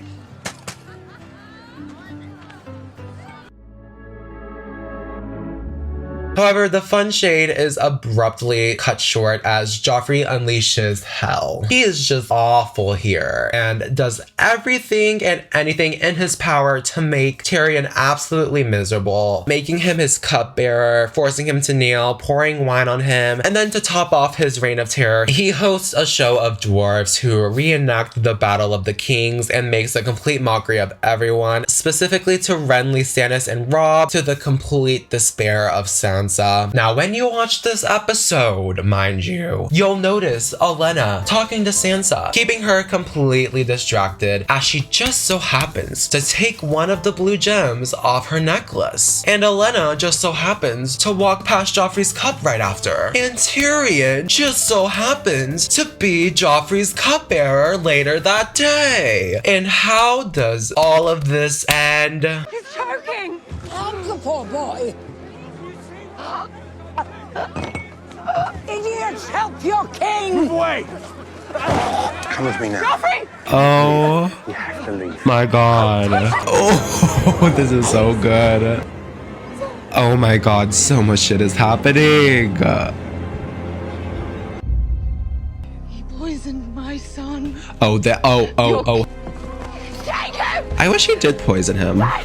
Yep. The king is dead. Tyrion is accused of killing him. Cersei is an emotional and diabolical wreck. This entire scene is just brilliant. Kudos to the actors here doing their thing. This episode literally sets the tone for the rest of the season. Great episode. Probably should have just been a King's Landing episode only. The Lion and the Rose was a bop and a half. Top tier material for sure. It's gonna go at the end. With the absolute top tier quality episode we just got with The Lion and the Rose, episode 3, The Breaker of Chains, had the really unfortunate task of following up one of arguably the top 10 best episodes of the entire show. Well, it did not do that. Not to say that Breaker of Chains was a bad episode, but it was by far probably the most mediocre episode I've seen. But I guess we'll start with Daenerys and Meereen, which is also the final scene of the episode and like the best part of this episode. Basically, Daenerys and her army and advisors are right at the gates of Meereen, ready to conquer it. Dohaeris is able to show off his wit and skills as a fighter when he fights a champion from Meereen to garner support for Daenerys' cause. He's so hot. It results in a funny little piss battle, and of course Dario reigns victorious. They slingshot chains into the marine crowds, who openly are not welcome of Daenerys and her army, and then it just randomly ends there. So we don't know if the slaves are getting freed or not yet, even though the episode is called Breaker of Chains. But anyways, I love Arya and the Hound a lot here actually. They keep bickering as they make their way through the Vale and run into a very nice and generous farmer with his daughter, and he invites them both to stay over and eat some stew. But the Hound is an asshole, so in the morning he robs them and injures the farmer pretty badly. Arya is upset, but he does state that at the end of the day, generosity and honor towards others only makes you more vulnerable, and this is just a further look into the Hound's complicated morals. Sam is pretty dumb here. He's worried about Gilly's safety at Castle Black and sends her to probably the worst town in the north I've seen thus far. Stannis, he's here. They need an army though still, and Davos is inspired to turn to Braavos for their needs. The wildlings and now the Thenns are ransacking villages in the north, specifically this one village where this pretty important little boy, Ollie, runs to Castle Black to warn them all of the wildling attacks. So they need to prepare to defend the wall despite being horribly outnumbered, and because of this, Jon Snow needs to go to Craster's Keep to end the Crow Mutiny that occurred back in season 3. I will say the King's Landing scenes really just continue to do it for me. Apart from one scene, it's the scene with Cersei and Jaime with their dead inbreed son. It really just left such a bad taste in my mouth for the rest of the episode. I do have to add that Cersei is convinced that Tyrion murdered Joffrey and that she wants him dead, and Sansa is finally able to escape King's Landing. It's such a nice payoff. Finally, she can leave that god-awful place. She reunites with Lord Baelish, who kills the fool who turned out to be working under him. Basically, Littlefinger was behind most of the purple wedding. The aftermath and discussions regarding Joffrey's death are great in my opinion. Olenna lectures Margaery on remaining the queen, and both agree that with Joffrey dying and Tommen being next in line, he will be a much easier king to manipulate and deal with. Tywin lectures Tommen over being king. Tommen is kind of a special case here though, being the fact that he has potential of being a good king. Tyrion is locked up and Podrick comes to visit him to update him on the aftermath of Joffrey's death and Tyrion's upcoming trial, which is obviously heavily being planned against him. But Tyrion, not wanting to put Podrick in any danger, sends him off, and this scene has no right to being as emotional as it was. The real topic of discussion is Tywin's one-on-one with Oberyn. The tension between the two is just unfathomable. Oberyn very clearly hates Tywin, and Tywin knows this, but he also knows he needs the Martells on his side with all the chaos happening in King's Landing. So after some intense combos about the Mountain and Elia Martell, Tywin offers Oberyn a spot on the King's Council to represent Dorne and to get him to be a judge for Tyrion's upcoming trial. This episode is probably the most meh episode an episode can be. This episode didn't entirely need to exist on its own low-key. Just a bit too boring and uneventful and kind of just there. Breaker of Chains, definitely a bit of a letdown. It's gonna go at the end of Bran the Three-Eyed Raven. Usually when Game of Thrones dedicates episodes to building up to some massive events taking place later in the season, it usually misses with me, but Oathkeeper? It was a solid good episode for the most part. We start off with Daenerys, where we really see an underwhelming conquest of Meereen. Like all of this build up from the previous episode, only for the Unsullied to walk up and have a chit chat with the slaves, and then the slaves revolting with like some graffiti on the wall, I guess. Meereen is a very complex subplot. Just the way it's carried out, it's a strange place to be in with Dany, I'll say that. For vengeance, she nails all the masters to crosses like the slave children from earlier, which Sir Barristan strongly abides against, but Daenerys doesn't listen. If she's gonna learn how to rule, she's not off to a very good start.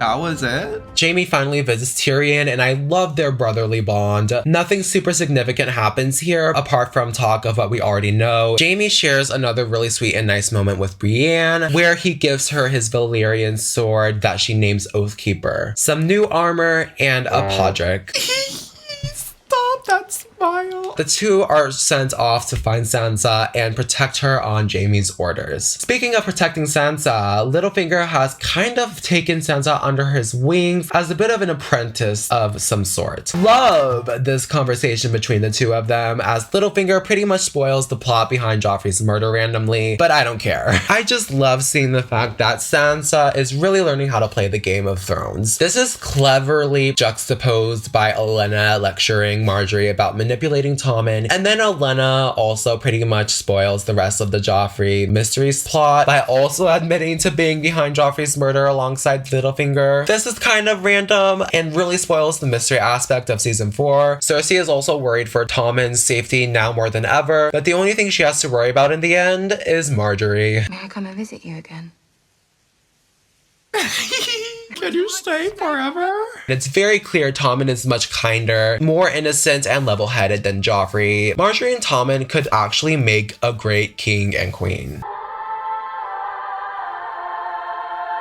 The Castle Black and Night's Watch subplot is by far my favorite subplot of season 4 in general, honestly. Jon Snow is slowly gaining influence and shows signs of a developing leader as he teaches the other Night's Watch men to fight against the wildlings. He's just all around highly respected by all his peers. I just love to see how far he's come since season 1. Alistair is still an asshole though. Baldy does encourage him to send Jon to Craster's Keep though to deal with the mutineers. If Jon goes to Craster's Keep, he may not come back at all, giving Alistair the influence he ever so desires with his men. By the way, the Bolton guy pops up out of nowhere. He was sent to Castle Black by Roose Bolton in order to get rid of Jon Snow, who could be a potential candidate to take back the North from the Boltons. He also volunteers to go to Craster's Keep though. Speaking of Craster's Keep, the mutineers are actually horrible. You look like a ball sack.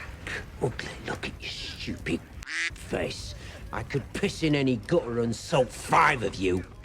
All the actors just do a phenomenal job of making you despise them. There's only one final baby boy born though, and they decide to sacrifice it to the White Walkers, which we'll get to momentarily. They have Ghost locked up in a cage, and it turns out Bran and his three-eyed raven crew are literally right there. But when Bran uses his direwolf Summer to look around the keep, she gets caught in a trap, which also leads them to get caught in a trap by the mutineers. And after some intense questioning, Bran caves in and admits to being the Brandon Stark of Winterfell. I just gotta commend the writers here real quick because they did a really good job of building up the hype for this. The ending is to put it lightly.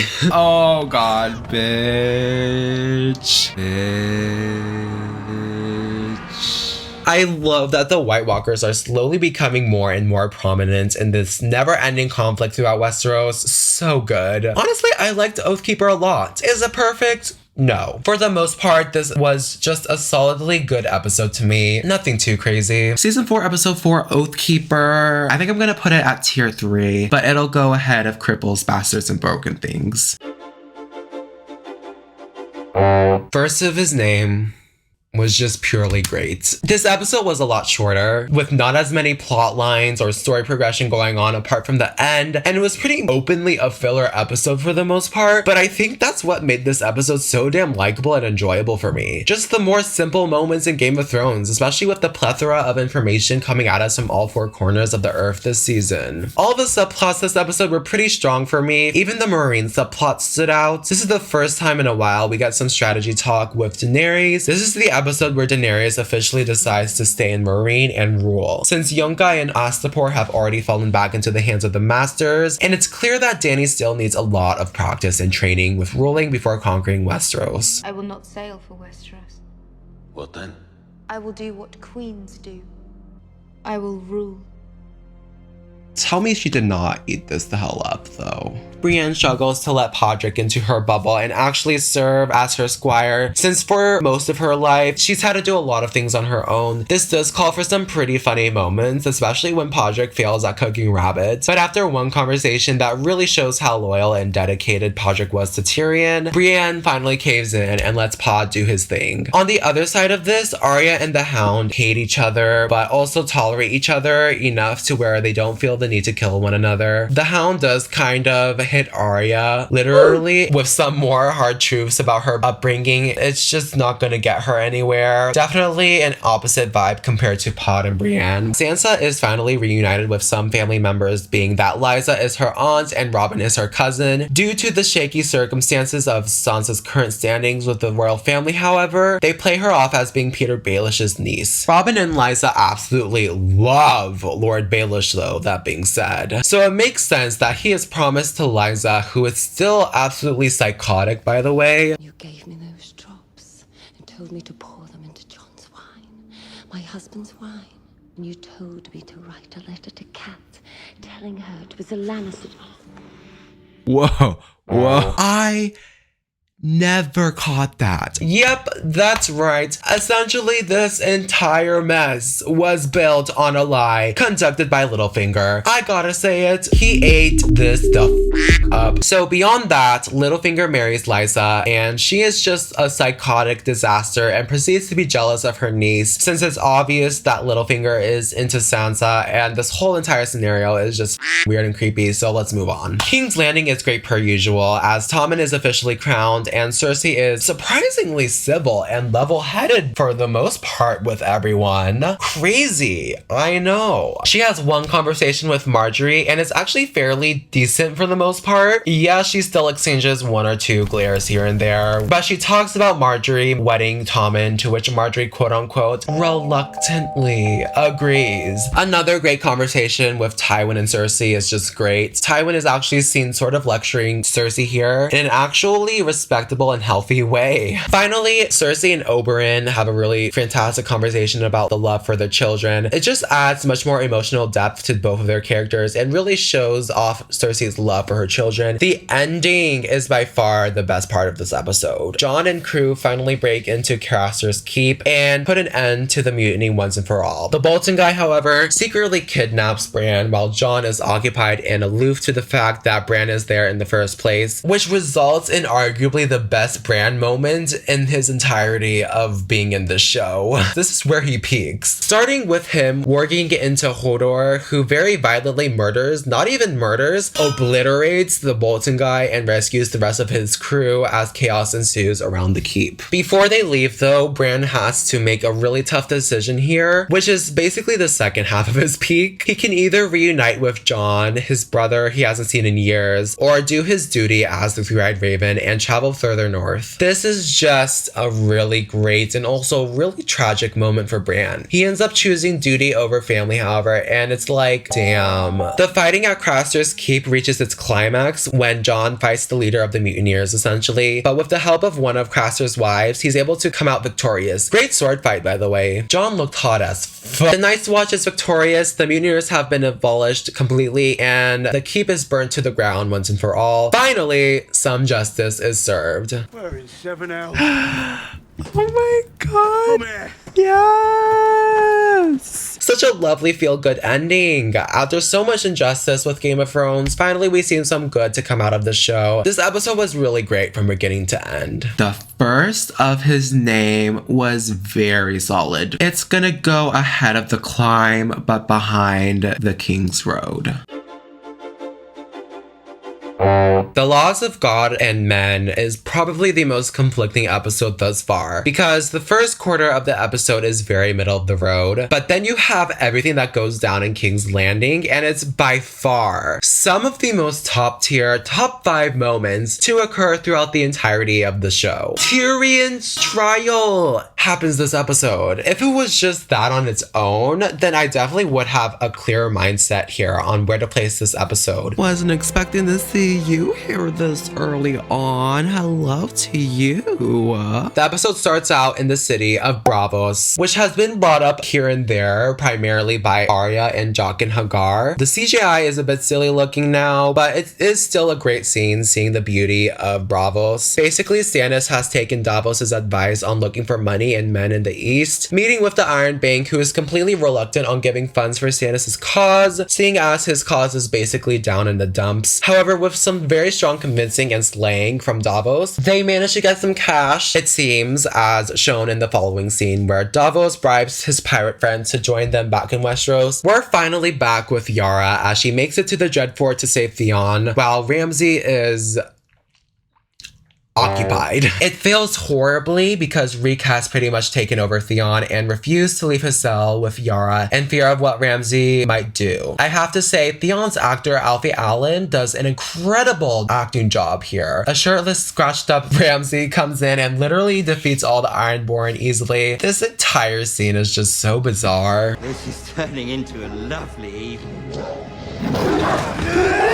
This is a f***ing fever dream, my god. Yara is bested by Ramsay and is sent back to Pike without Theon. I actually once again kind of enjoyed the Marine subplot with Daenerys. She's fulfilling her duties as queen and ruler of Marine, having to listen to a bunch of worries and complaints from her citizens, one including a farmer who lost a bunch of his goats at the hands of Daenerys' dragons, who are kind of out of control now. The second citizen is actually the son of one of the masters that Daenerys crucified. You'll all kind of start to realize that a major theme this episode is that your past actions have consequences, and Daenerys has to face them head on. You can tell this confrontation has taken its toll on her. Buckle the f*** up, bitches, because we're going to King's Landing. Before Tyrion's trial begins, we actually get our first King's Council meeting in a while, this time with Mace Tyrell and Oberyn. Varys updates everyone on things we pretty much already know, primarily with the Hound betraying the crown and Daenerys and her crew ruling over Meereen. Tywin and the others start finding ways to stop her, apart from Cersei, who could care less. The scene ends when Tywin starts writing a letter. But for what and to whom? And then the trial commences. I can't wait to see how this turns out. We already knew from the start this trial was heavily against Tyrion's odds, but damn, Cersei went in on the witnesses. Every single person called as a witness has had a negative altercation with Tyrion in the past, and basically everything he's ever said in all 4 seasons of the show is brought up here, and is viciously used against him. Sir Meryn Trant, Maester Pycelle, Cersei herself, even Varys is called as a witness. It's heavy shit, man. There's a bit of a break in between, and Tyrion is obviously going through it. Jaime, however, wants to save his baby brother, knowing that he's going to be found guilty no matter what, wants to ensure his well-being with Tywin. To quickly summarize the deal made between Tywin and Jaime will give up his spot on the Kingsguard and do his duties as heir of Castle Rock, and in return, Tywin will give Tyrion the chance to plead for mercy and send him to Castle Black to become part of the Night's Watch. They both agree though, and Jaime updates Tyrion on everything, to which he also agrees to trust in his brother and let Tywin get his way once again, if it means he can live. Jaime's character growth is phenomenal. This is how you write a great character arc.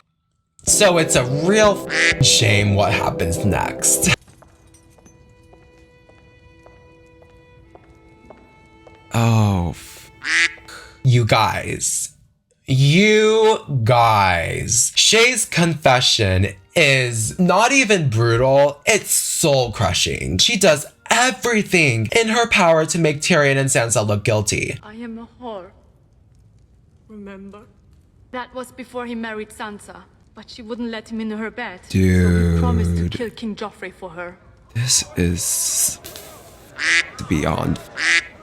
Like I said, your past actions have consequences. Shay brings up everything they did together and completely turns it around and villainizes it. It's awful. It's awful. And this is where Tyrion breaks. I did not kill Joffrey, but I wish that I had.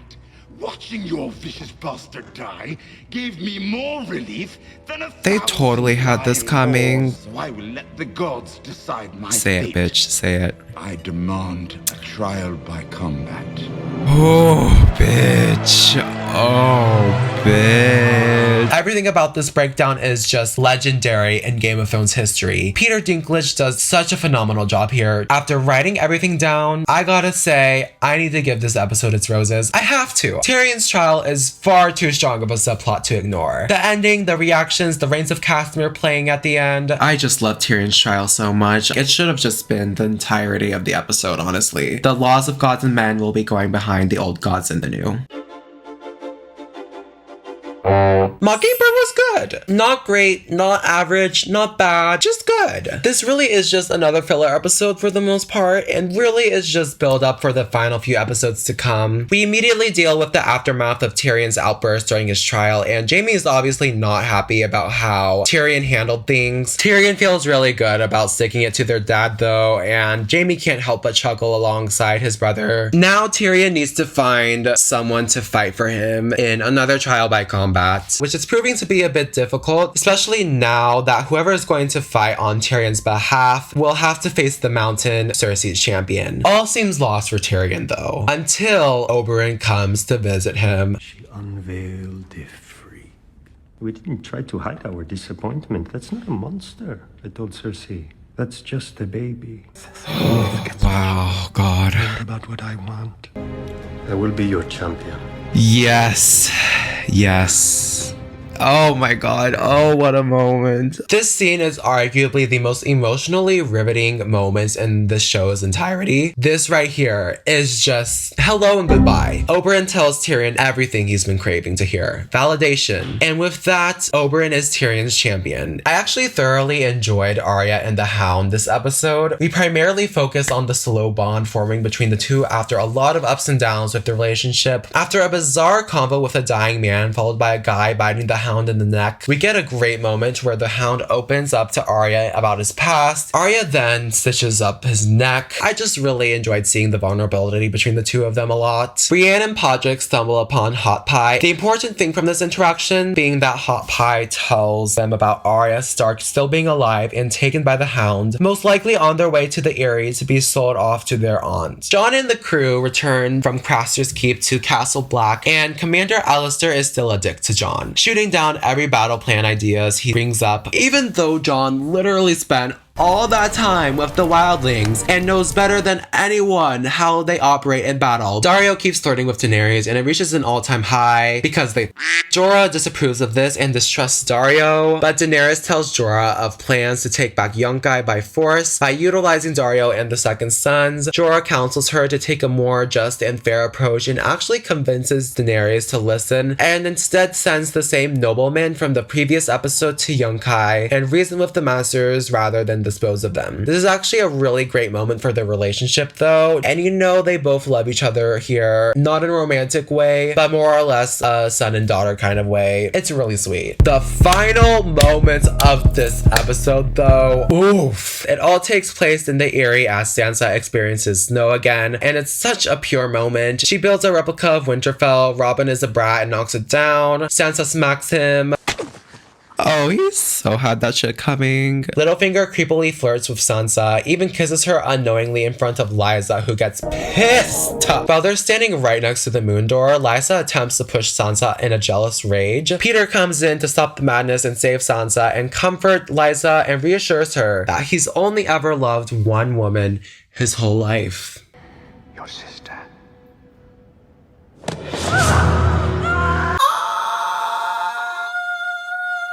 I hated Lysa, but this scene is just, wow, is it ruthless. So yeah, good episode, nothing too crazy until the very end. Mockingbird episode 7, same boat as Oathkeeper. Pretty good stuff, but I think it still deserves like tier 3 Ned's honor.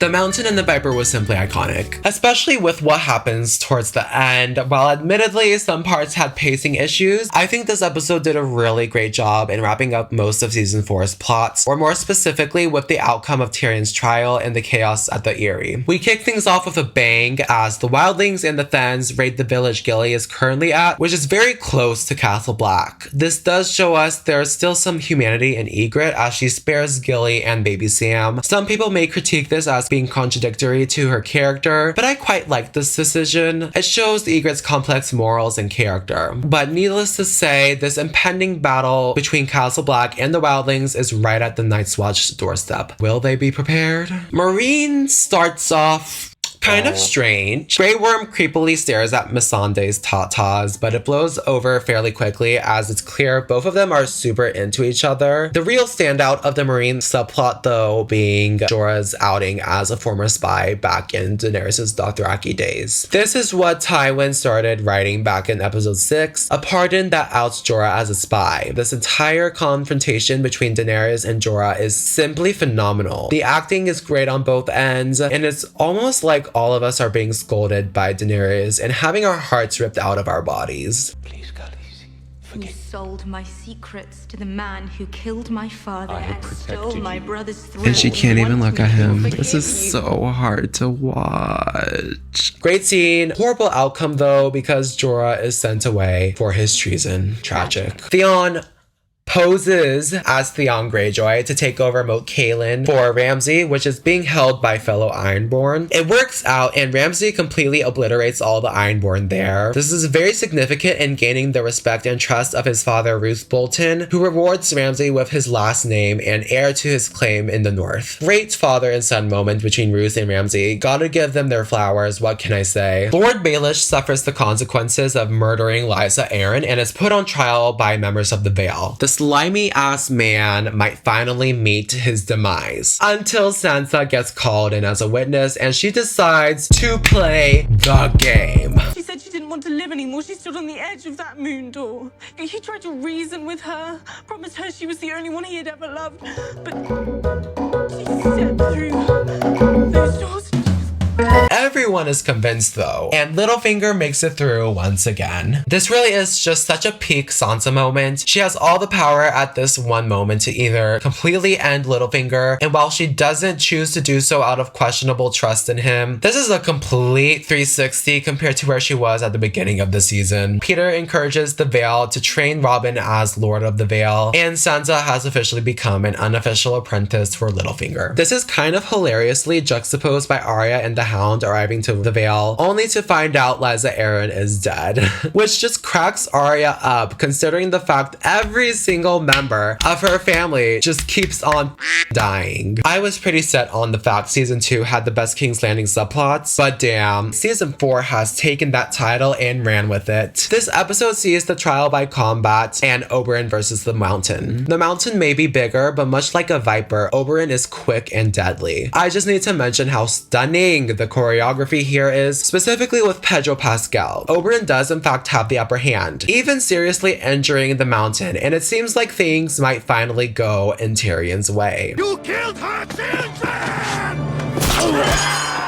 Yay, the Mountain's dead now. We can all move on with our lives and go home, right? However, the need for justice and vengeance for his sister Elia Martell and the need for a confession out of the Mountain leads to legitimately the worst death in the entire show. Oh my god! Oh my god! Oh my god!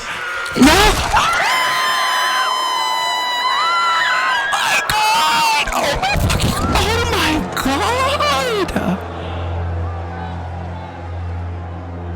Did they really have to go that hard? Beyond the point, Oberyn's death is just horrendous and beyond tragic. Such a lovable character who made such a prodigious impact in such a short amount of time. With Oberyn tragically dead, Tyrion is officially sentenced to die. Really great episode. King's Landing carries, but even the Vale also ate here. The Mountain and the Viper, it'll go behind the laws of gods and men.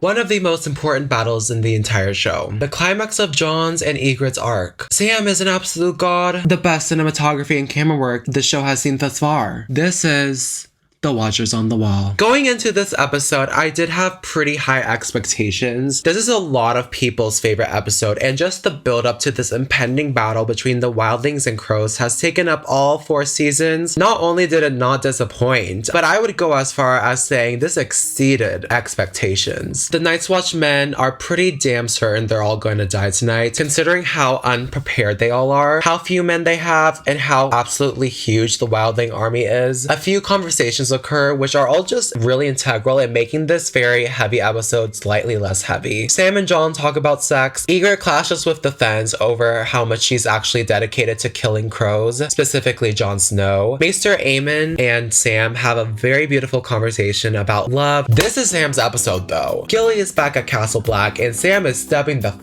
up to the plate, guys. Open the gate! Yes, Sam! Before leaving to fight, he has a super lovely interaction with Gilly one last time, who insists he stays with her, but he insists he's a man of the Night's Watch and must do his duty, and then they kiss, and it's just, yes! Sam is on fire today. You ready to see some shit?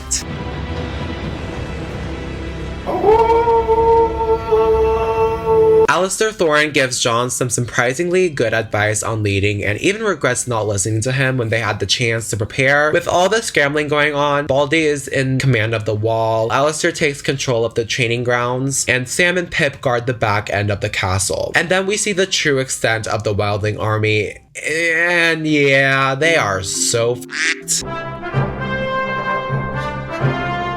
Let's talk about the camera work this episode. Holy shit, is it incredible. Literally the amount of detail with each shot. The choreography, while I think I enjoyed Blackwater slightly more battle-wise, I've gotta give The Watchers on the Wall its roses and even say that the cinematography is far better than that of Blackwater. No matter where you look on your screen, something is constantly happening. I'm just really blown away by all the detail here. Both sides are fighting for their lives here, but Castle Black is openly struggling with their disadvantage against the wildlings. Pip gets shot by Ygritte and dies in Sam's arms. Alistair is low-key killing it here, but is then bested by Tormund. Great fight, by the way. Baldy is a and retreats from his command on the wall and hides with Gilly, leaving Jon to take the reins. Gren and a bunch of the other men have to hold the bottom gates as it's invaded by giants. Man, is it just horrendously chilling to watch. I am the Watcher on the walls! I am the shield! Oh my god. Dude, I'm getting chills. Oh my god. Jon has to step in and leaves Ed in charge of the wall. He has one very intense fight against the leader of the Thenns, and he does unfortunately get his shit rocked here a bit. He does put an axe through his head and it's lay. Ygritte and Jon finally meet up, and kid you not, but as someone who loved Ygritte and Jon, this shit hurts. It really does.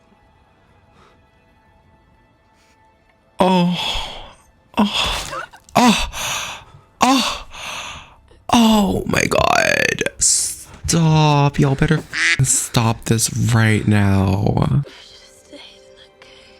We'll go by there. Oh my god. I'm not about to cry on this program. Oh. But with all these wildlings dying left and right, and one final move on the wall, the wildlings retreat. However, it's not the happy-go-lucky victorious feeling we get like with Blackwater. It's actually far more depressing, even a bit dreadful. This was only the first night, and the wildlings will be attacking more times since they have the men and materials to do so. Jon makes a plan with Sam, and while it is very stupid, it's truly the only option they have. Jon has to kill Mance Rhaegar. After discovering Gren, his men, and the giants are all dead, Jon leaves on his way. Oh, that's how the episode ends? Leaving on such a high note, right? This episode was just amazing. Phenomenal, perfect. It really has everything needed to make it one of, if not the best episode of the show. It's really between this or Blackwater at this point. The Watchers on the Wall. I really debated whether to put this ahead of Blackwater or in second. I decided, I don't know if this is controversial or not, it's gonna go behind Blackwater at second still. Blackwater still holds its title as the best episode for me. But let me tell you, Watchers on the Wall was pretty close.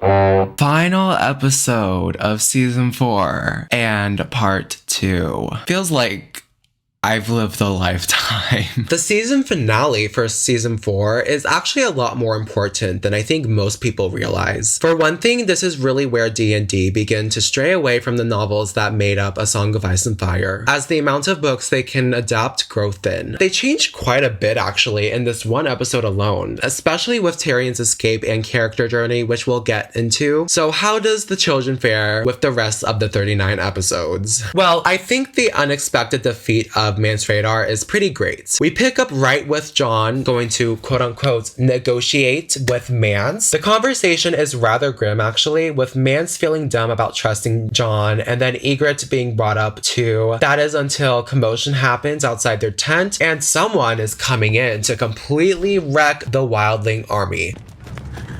Get it. Get it. Get it. Get it. Get it. Get it. Get it. Get it. Get it. Get it. It's no secret, I haven't been a huge fan of how they've been carrying Stannis' subplot these past few episodes, but this is his moment. Great scene from Stannis as he defeats the wildlings and allies with Jon Snow. Stannis did in fact bring his entire crew up here, including Melisandre, his wife, and Shireen. The Night's Watch burned the bodies of all the dead, but Tormund insists Jon burns Ygritte's body over the wall where her home was, which he does, and it's so grim and tragic. Great send-off for Ygritte though, that being said. Cersei slowly starts becoming a more predominant main character before season 5. She dismisses Maester Pycelle or Maester Qyburn when attempting to revive the Mountain, who is horribly injured, so we'll see how that goes. Cersei is also very adamant on not marrying Loras Tyrell, which Tywin is very annoyed by. However, Cersei kind of clocks Tywin by saying if this were to happen, then she'll tell everyone about the incest between her and Jaime. Everything they say is true about Jaime and me. No. Your legacy is a lie. Listen, as sick as this is, she did kind of eat this up. Now Cersei joins the infamous club of people who stand a chance against Tywin Lannister, including Olenna and Tyrion. Cersei and Tywin's argument in general is just another good scene though. The Marine plot isn't super bad here, although it's very clear that none of Daenerys' council nor Daenerys herself are doing a very good job at ruling. To make matters worse, her dragons are completely uncontrollable now as Drogon burned a 3-year-old girl to death and has flown away to Lord knows where, leaving her with no other option but to chain up her 2 other dragons for the sake of everyone's protection. Oh, why this gotta be so emotional for CGI dragons? Come on. One of my favorite Marine scenes, I'll be honest. Let's talk about why this episode is not going to be ranked very high. Starting with Bran and the Three-Eyed Raven crew. The conclusion to this just seemed so rushed and completely bonkers to me. They find the magical tree, which looks beautiful, despite it being obviously CGI. They get attacked by White Walkers, I think. I don't even know. They don't even look like White Walkers. They get attacked and Jojen dies. Then they're all saved by these tree people called the Children, who work under the actual Three-Eyed Raven who we meet. Then we don't see Bran again until season 6. This is it for a while, guys. Then the Hound, Brienne, Arya, and Podrick all randomly meet up just outside the Vale. Brienne strongly encourages Arya to join her for safety, telling her about the vow she made to Catelyn. The Hound and Arya do not trust her, and great moment for Sandor when he steps up to Brienne to protect Arya. And probably the most ludicrous fight between Sandor and Brienne occurs. You can tell that based on how insane this ends up being, D&D definitely played a big role in imagining this scene.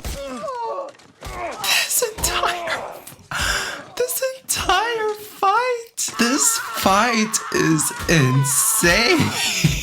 Brienne is victorious though, barely, and she seriously injures the Hound. Arya escapes everyone yet again. Her and the Hound have one last moment though, as he begs her to kill him, but alas, as the Hound taught her many times, having a good heart and being merciful gets you nowhere. So Arya leaves the Hound to die, and it's actually a great scene in showing how Arya is really changing and hardening as a person. The ending is kind of a whirlwind, so bear with me. Jaime and Varys rescue Tyrion from imminent death. Jaime and Tyrion have an emotional farewell, but soon afterwards, Tyrion goes on a bit of a killing spree, kind of like the bride in Kill Bill. After seeing Shae in Tywin's bed, insinuating that they slept together, Shae is the one who makes the first move, which forces Tyrion to react and brutally strangle her, which is just such an emotional and intense scene. Especially that one shot with Tyrion weeping next to a strangled Shae. Pretty haunting stuff. Then Tyrion goes on to murder Tywin in the bathroom. While this is horrible for King's Landing, Tyrion gets the best of his father in the end. She's in there. Are you afraid of a dead horse? Sorry.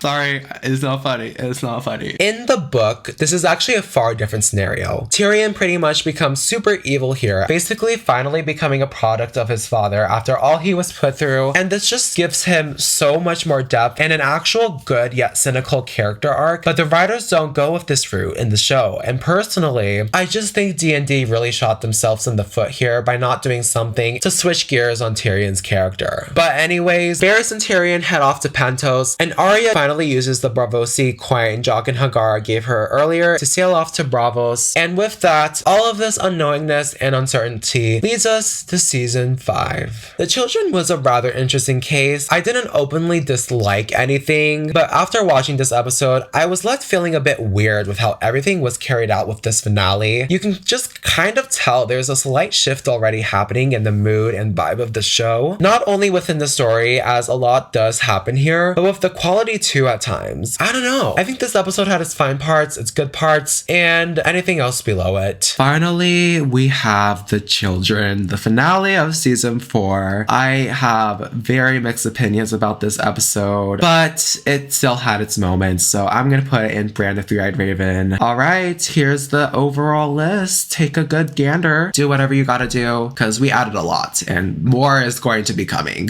So that was season 4. I watched it within less than a week, but it legitimately has seemed like I've watched a lifetime of Game of Thrones from just one season alone. And let me tell ya, I loved it. I don't know entirely how my overall list will show that, but season 4 was just constantly at a 10 all throughout. Starting off with the mystery behind Joffrey's murder and the whole of Westeros getting completely shaken up because of it. Tyrion is imprisoned to the point of his absolute breaking point. Daenerys starts ruling Meereen and struggles with her dragons. The Night's Watch is just beyond incredible and so entertaining here. Sansa finally leaves King's Landing and is really learning about the Game of Thrones through Littlefinger as her guide. Arya is becoming completely far gone. Even Bran and Stannis subplots had some pretty great moments this season. I will be the first to admit season 4 wasn't perfect, but at the same time, when season 4 scored, it literally went to infinity and beyond. Anything King's Landing and Night's Watch related just made this season as brilliant as it was.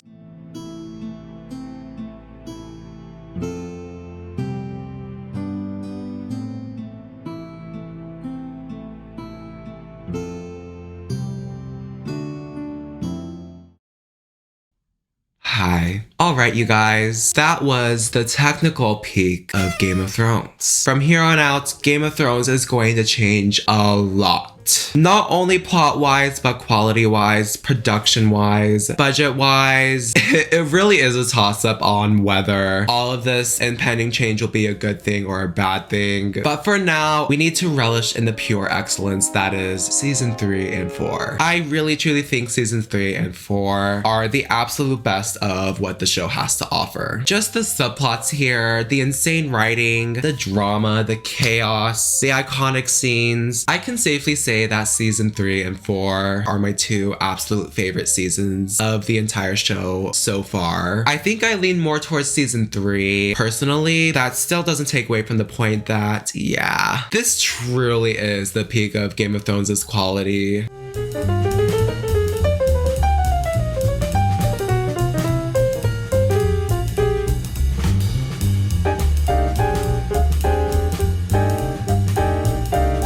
Nothing is set in stone. We still have 4 more seasons to go. Will season 5 and 6 continue this upward trajectory? Will D&D be able to successfully continue this series without any more novels to adapt? Stay tuned to find out.